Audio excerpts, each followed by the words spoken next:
तो बच्चों आज हम पढ़ेंगे क्षेत्रीय इतिहास का क्षेत्र। पहले क्षेत्रीय इतिहास पढ़ा हमने, अब पढ़ेंगे हम क्षेत्रीय इतिहास का क्षेत्र।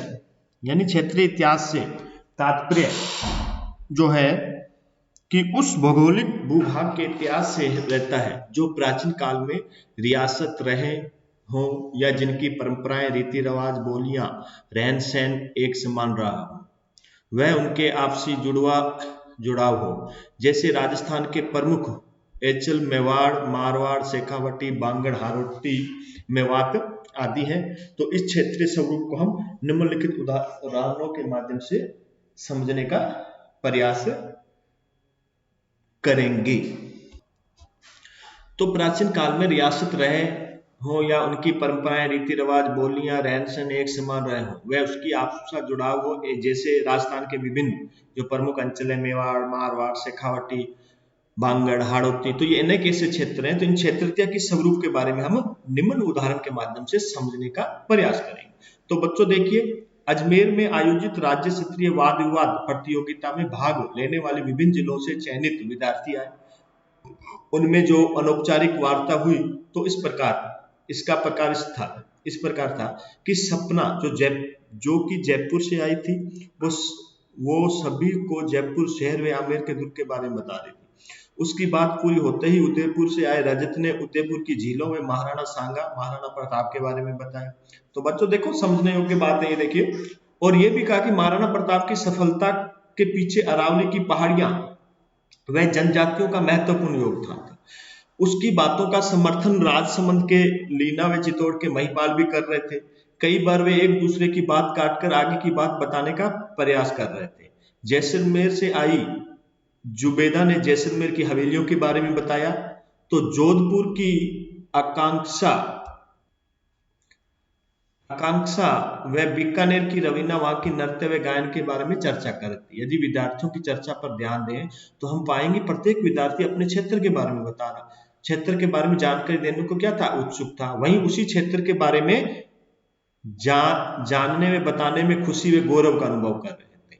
तो कहने का मतलब बच्चों ये कि अपने क्षेत्र विशेष के प्रति जो लगाव होता है उसकी बहुत बड़ी भूमिका होती है। स्थानीय क्षेत्र कि हम सबसे पहले क्या करते हैं, अपने गांव या अपने शहर का समर्थक होते हैं कि मेरा गांव अच्छा है जी, मेरा शहर अच्छा है, मेरा जिला अच्छा है, मेरा राज्य सबसे अच्छा है, अन्य राज्यों की तुलना में मेरा देश भी अच्छा है।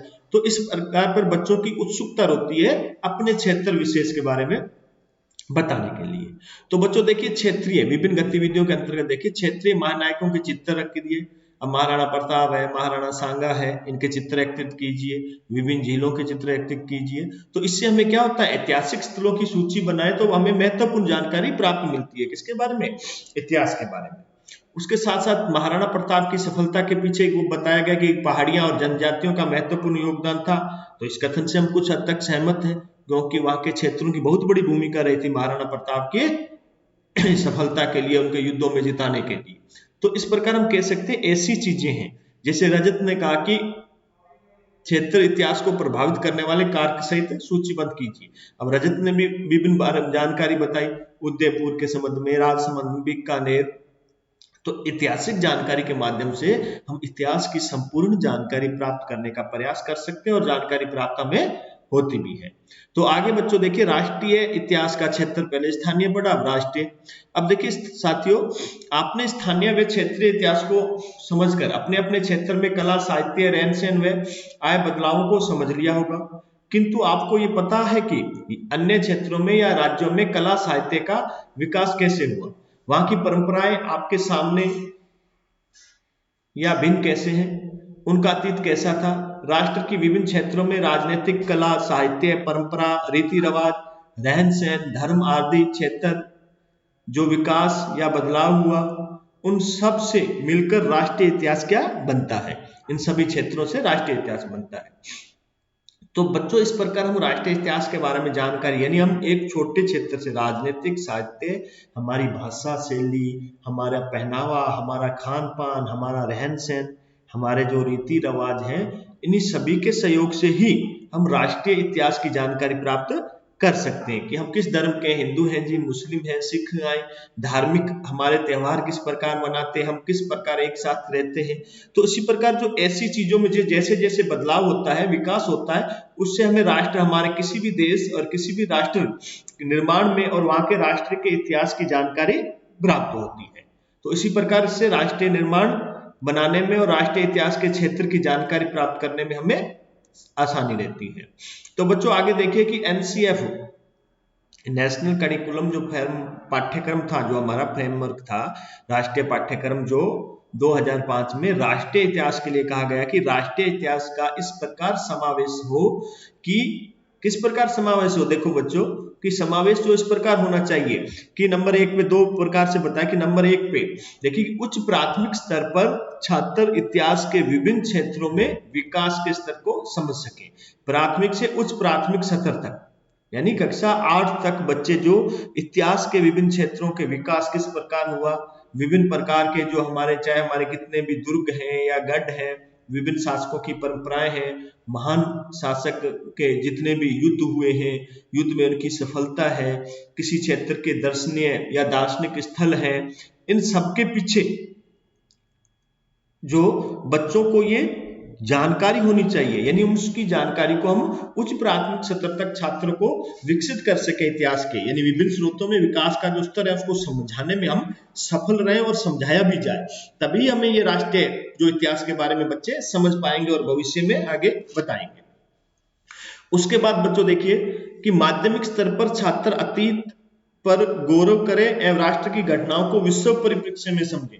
यानी माध्यमिक सत्र पर बच्चे को पूरे देश की, राष्ट्र की घटनाएं, देश आजाद कब हुआ, आजादी किस प्रकार हुई, किन किन की भूमिका थी आजादी में, किस प्रकार हमारे संविधान का निर्माण हुआ, हमारे मौलिक अधिकार क्या है, नीति निर्देशक तत्व क्या है, संविधान का निर्माण किस प्रकार हुआ, संविधान निर्माण में किन किन की मुख्य भूमिका थी, जैसे बाबा साहब अम्बेडकर की मुख्य भूमिका थी, संविधान को समय कितना लगा निर्माण होने में, जो राष्ट्र या गौरव से संबंधित घटनाएं हैं उसको विश्व स्तर पर भी समझाएं कि विश्व की जो क्रांतियां जो हुई उसी क्रांतियों के अनुसार ही हमारे देश में भी राष्ट्रीय आंदोलन बड़े स्तर पर हुए, जिससे देश को आजादी मिली, चाहे वो असहयोग आंदोलन हो, दांडी यात्रा हो, गांधी जी की सविनय अवज्ञा आंदोलन हो। तो इन के अंदर इन महापुरुषों की जो घटनाएं हुई, राष्ट्रीय घटनाएं देश की आजादी में, तो उनके माध्यमिक स्तर पर हम इस इतिहास की जानकारी करें और विश्व के समय, विश्व के परिप्रेक्ष्य में उसको समझने का प्रयास करें, विश्व के इतिहास से उसकी तुलना करने का प्रयास करें। जैसे देखिए महात्मा गांधी हिंद स्वराज्य में अपने विचार प्रकट करते हैं कि मात्र शासकों की विरुद्धावली इतिहास ही नहीं, जब उसमें जन साधारण की भूमिका भी प्रकट हो तब वह इतिहास हो। यानी इतिहास निर्माण में केवल किसी राजा, किसी शासक की अकेले की भूमिका नहीं होती। गांधी जी ने कहा था, हिंद स्वराज्य में अपने विचार दिए कि इस इतिहास में जन साधारण की भी भूमिका बहुत बड़ी होती है, क्योंकि बड़े बड़े जितने भी देशी आजादी के राष्ट्र के आंदोलन हुए, इन विभिन्न महापुरुषों के साथ साथ वहां के क्षेत्र और उस राष्ट्र के लोगों की भी बहुत बड़ी भूमिका होती है।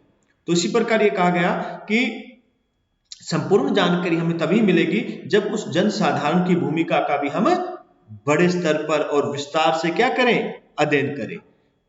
तो इस प्रकार महात्मा गांधी ने भी इतिहास जानकारी के बारे में हमें अपने विचार बताए, और इन विचारों के परिप्रेक्ष्य में हम पाते हैं कि राष्ट्र के अतीत के राजनीतिक, आर्थिक, सामाजिक, सांस्कृतिक, धार्मिक पक्षों का जो दर्शन करवाए वही राष्ट्रीय इतिहास है। इसमें हम निम्नलिखित तथ्यों की सामग्री को भी ले सकते हैं। तो बच्चों देखिए, जो ये विचार हमने पढ़े, जो गांधी जी ने बताए कि ऐतिहासिक जो आंदोलन जितने भी हुए उनमें महापुरुषों, विद्वानों, शासकों की साथ साथ जन साधारण की बहुत भूमिका है, उसका भी अध्ययन आवश्यक है, तभी सही अर्थों में हम मानेंगे कि इतिहास का हम अच्छे ढंग से अध्ययन कर पाए। तो बच्चों देखिए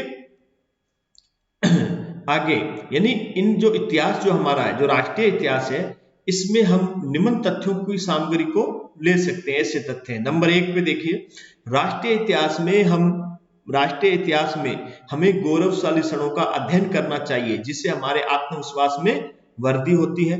यानी गौरव, राष्ट्रीय विकास में, राष्ट्रीय इतिहास में जो गौरवशाली क्षण हमें महसूस करना चाहिए। देखिए कि हमारा जो विश्वविद्यालय, जो नालंदा विश्वविद्यालय भारत का प्राचीन विश्वविद्यालय है, दिल्ली का लाल किला हो या ताजमहल हो, या आप कह सकते हो विभिन्न प्रकार के जैसे सारनाथ का स्तंभ हो, मध्य प्रदेश या विदिशा में जैसे है सारनाथ का जो स्तंभ। तो इस प्रकार से क्या कि हमें गौरवशाली क्षण में आत्मविश्वास वर्दी होनी चाहिए देश के प्रति, राष्ट्र के प्रति समान भाव का विकसित होता है।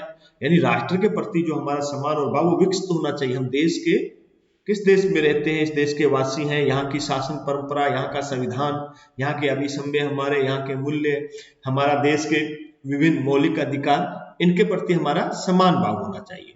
तो जिसी प्रकार देखिए कि चंद्रगुप्त मौर्य द्वारा सेल्यूकस को पराजित करने की घटना हमारे विश्व पर प्रभाव डालती है। सम्राट अशोक के कार्य, अब सम्राट अशोक का महत्वपूर्ण कार्य क्या था? महत्वपूर्ण कार्य कौन सा था? यानी कलिंग, जो अब उड़ीसा के अंदर आता है, कलिंग युद्ध के अंदर उसने युद्ध को त्याग दिया था। यहाँ का नरसार देखकर, वहां की ऐसी नरसार की भूमिका देखकर उसने हमेशा के लिए क्या कर दिया?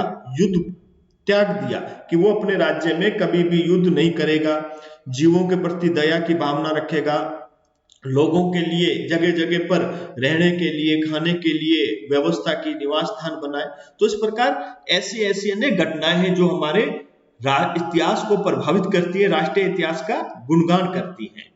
श्रीलंकाई ग्रंथों दीपवंश व महावंश में होती है तो हमें कैसा अनुभव होता है? यानी अशोक के, हमारे भारत के जो शासक अशोक के, इनकी विभिन्न घटनाएं जो इन ग्रंथों में होती है तो हमें अनुभव किस प्रकार होता है? ऐसे अनुभव के बारे में हमें जानकारी, और हम ये भी होते हैं कि देखो कि विश्व यानी श्रीलंका के जो ग्रंथ हैं उसमें हमारे राष्ट्र के इतिहास, उसके गौरव की चर्चा की जाती है। मुख्य ग्रंथ है श्रीलंका के दीपवंश और महावंश, जिसमें से बताया गया है। तो उसी प्रकार ह्वेनसांग एक चीनी बौद्ध यात्री था। 630 ईस्वी में वह भारत आया तथा नालंदा विश्वविद्यालय में शिक्षा ग्रहण की। नालंदा उस युग का प्रमुख विश्वविद्यालय बच्चों माना जाता था। देखिए ऊपर चित्र किया गया है नालंदा विश्वविद्यालय, यानी ह्वेनसांग एक चीनी बौद्ध यात्री था जो 630 ईस्वी में भारत आया तथा नालंदा विश्वविद्यालय में क्या किया? शिक्षा ग्रहण की। और नालंदा उस युग का प्रमुख विश्वविद्यालय था। देखिए उस देश का ही नहीं, भारत देश का, विश्व का, पूरे विश्व के अंदर प्रमुख विद्यालय माना जाता था, जिसमें 8 महाविद्यालय थे। देखिए बच्चों, यानी एक यूनिवर्सिटी टाइप से काम करने वाला था वो बड़े स्तर पर। 8 महाविद्यालय, 1500 आचार्य थे, 10,000 विद्यार्थी थे। यानी 1500 आचार्य पढ़ाने वाले अध्यापक थे, शिक्षक थे, और 10,000 विद्यार्थी उसमें पढ़ते थे, जिनमें कई विदेशी यात्री आते थे, विदेशी यात्री अध्ययन। और बच्चों सबसे बड़ी बात यह थी कि जब उसमें परीक्षा ली जाती थी उस विश्वविद्यालय में, किसमें? नालंदा में, तो परीक्षा लेने के लिए जिसका इसका स्तर था, यानी एडमिशन के लिए आप कह सकते हो, परीक्षा जो ली जाती थी वो उसका स्तर था, वो काफी ऊंचा था, काफी ऊंचा था। हर्षवर्धन शासक था जिसने इसके खर्चे को चलाने के लिए, यानी 10,000 विद्यार्थी थे, 1500 काम करने वाले कर्मचारी थे, अध्यापक थे, तो उसको खर्चा चलाने के लिए वहां का शासक जो उस समय हर्षवर्धन था, उसने 100 गांव दान में दिए थे। और कहा जाता है कि सुमात्रा के राजा बालपुत्र देव ने भी 5 गांव दान में दिए थे। तो बच्चों इसी आधार पे आप अध्ययन कर सकते हो, ये बता सकते हो कि देखिए कि उस समय की जो शिक्षा व्यवस्था में नालंदा विश्वविद्यालय की कितनी बड़ी भूमिका थी, कि भारत के अंदर ऐसा विश्वविद्यालय जो केवल भारतीय ही नहीं, विदेशों से भी बच्चे अध्ययन करने के लिए क्या वहां आया करते थे। और हर्षवर्धन ने 100 से ज्यादा गांव दान दिए, सुमात्रा के राजा बालपुत्र ने 5 गांव दान दिए। किस लिए दिए? वहां की शैक्षिक गतिविधियां, रहन सहन, खान पान, बच्चों के विकास, शैक्षिक विकास के लिए इस प्रकार के काम इनके द्वारा जो किए गए थे। बच्चों क्या आप जानते हो कि नालंदा विश्वविद्यालय की स्थापना किसने की थी? कुमारगुप्त के समय हुई थी, कुमारगुप्त ने की थी। इसी प्रकार प्राचीन विश्वविद्यालयों की प्रसिद्धि और उनकी कार्य प्रणाली से हम ज्ञात होता है कि हमारी शिक्षा का स्तर अत्यधिक ऊंचा था। भारत को उस समय विश्व गुरु कहा जाता था।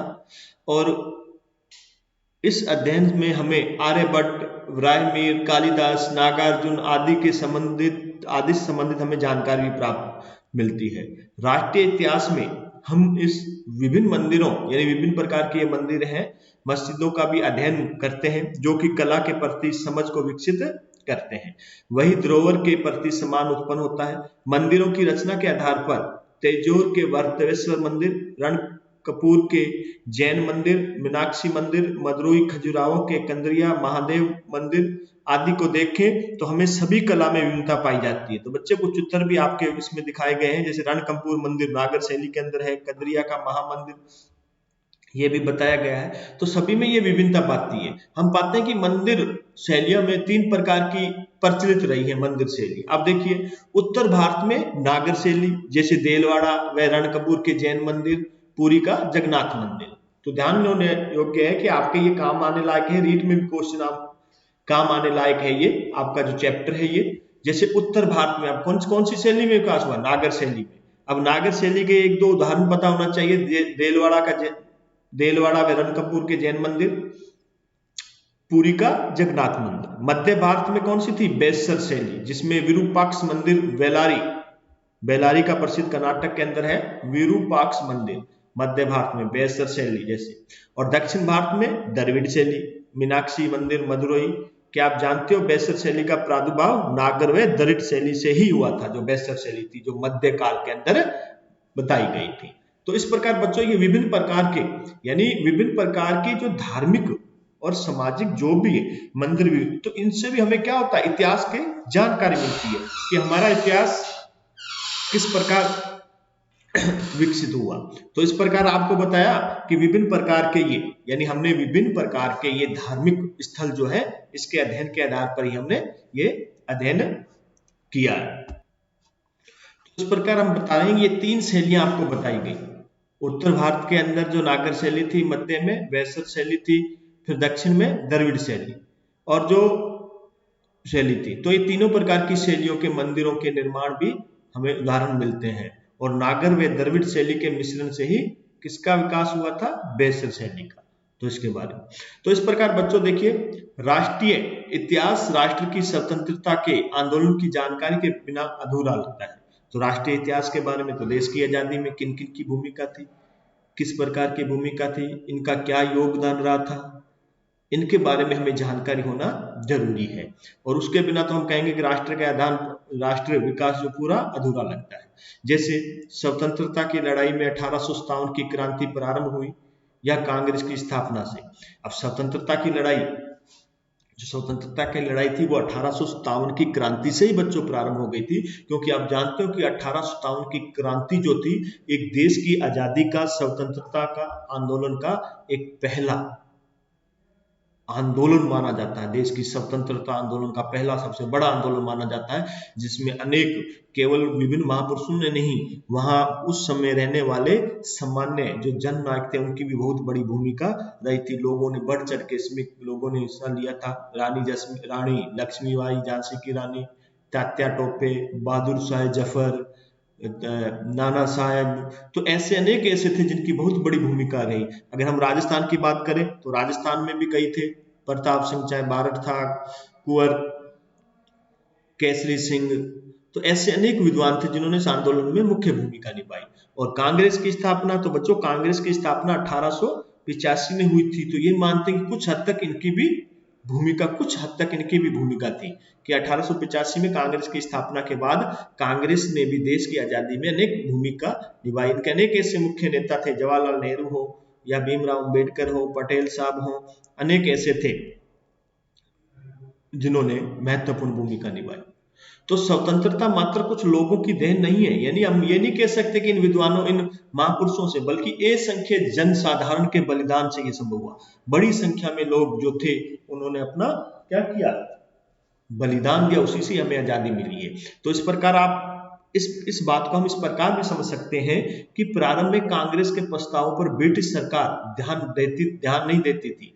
वहीं 1942 के भारत छोड़ो आंदोलन ने अंग्रेजी साम्राज्य की नींव को हिला दिया, क्योंकि ये एक ऐसा आंदोलन था जहां देश की आजादी में सभी वर्गों ने योगदान दिया।